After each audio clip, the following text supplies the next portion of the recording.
Hi friends, today I have chosen for you a book by one of my favorite authors and illustrators, Marc Brown's, and the book is Arthur's Chickenpox. Now, today kids don't get chickenpox as often as they did when they were back in my day because now kids can get a vaccine. But when Marc Brown wrote this, kids were still getting chickenpox, and it is a very itchy illness. So we'll see what happens to Arthur in this book. One of the reasons I like Marc Brown's books is because his illustrations have so much going on in them, and it's fun to look at them.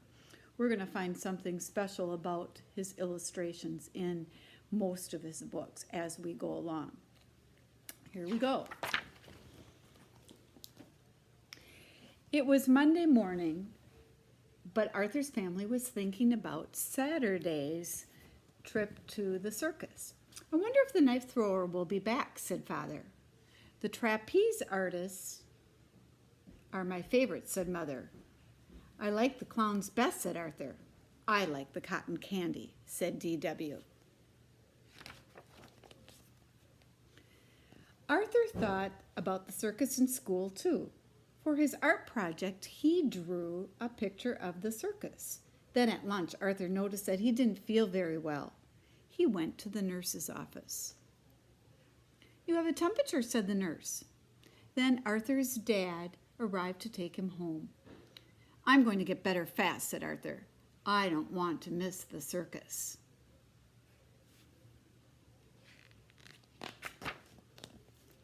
D.W. was surprised to see Arthur when she got home from playgroup. What's wrong with you? She asked. You don't look sick to me. But I feel sick, said Arthur. I think you're faking, said D.W.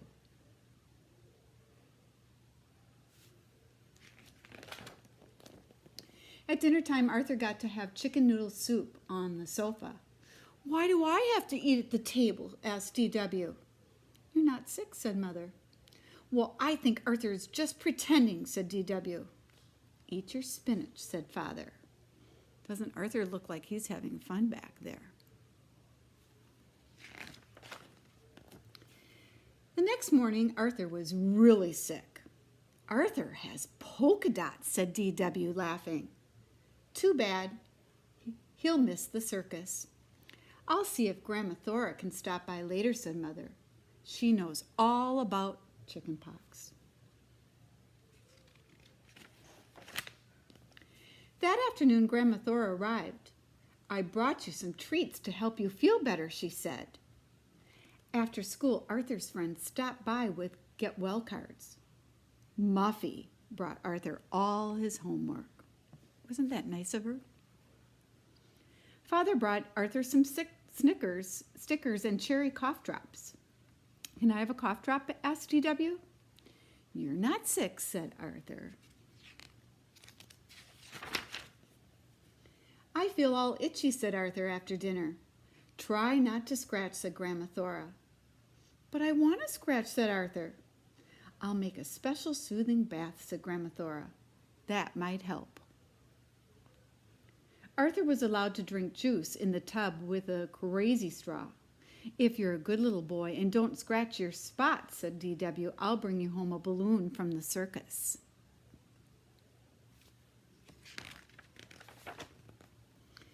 After his bath, Grandma Thora gave Arthur a back rub and told him a story.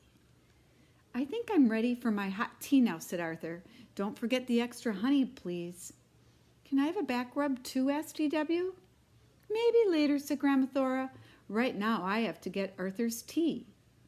Suddenly, D.W. got an idea. What do you think D.W. will do? She might get into a little bit of mischief, if I remember her correctly. She went to the bathroom and closed the door.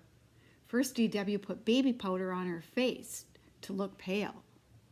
Then she looked through her marker box for a pink one, and she gave herself spots. Lots of spots. D.W. made loud moaning sounds as she came down the stairs. I don't feel well, she said. Good heavens, said Grandma Thora. You have them too. Let me take your temperature. Do you think she has Grandma fooled? When no one was looking, D.W. held the thermometer under hot water. Oh dear, said Grandma Thora when she read the thermometer. I feel itchy too, said D.W. I think I need a soothing bath. Of course, said Grandma Thora. And how about some juice, asked D.W. with a crazy straw. Of course, darling, said Grandma Thora.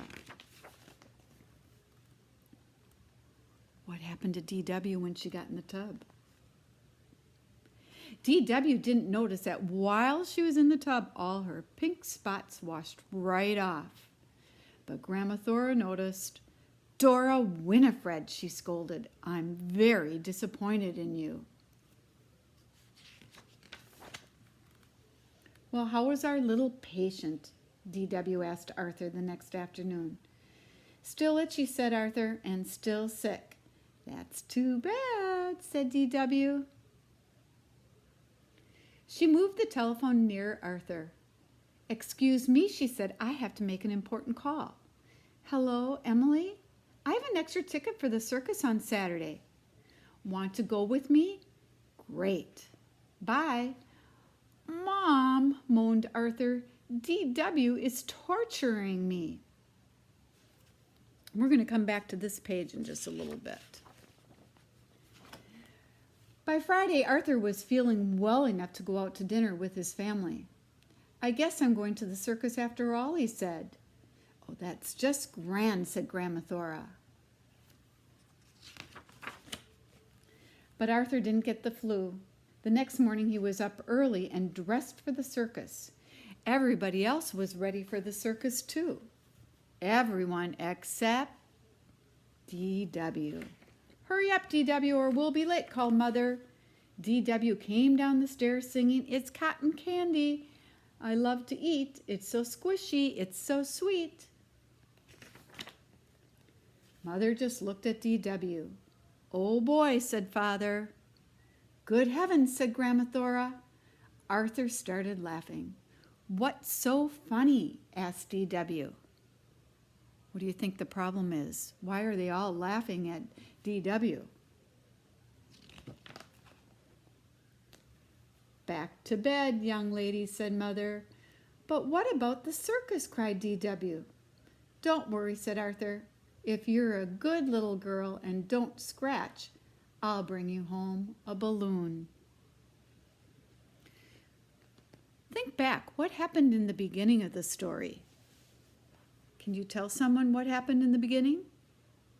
What about some of the middle parts? And at the end, what happened to Arthur and D.W.? It's always good to think about the beginning, middle, and end when you read a story. One of the things I like about Marc Brown is that he had 3 children, Tucker and Tolan, and then later on he had a little girl named Eliza. What Marc Brown liked to do is to write his kids' names in the book, and they were hidden. And if I go back to the one page that we talked about on this page, you can search very carefully, and you can find right down here underneath the couch, it says the name Tucker. Now, this doesn't happen in every single book of Marc Brown's, but in the later ones it does. This book has Tucker in, and it also has, oops, there's Tucker again. I just found it. It also has Tolan in here as well. Oops, there's Eliza too.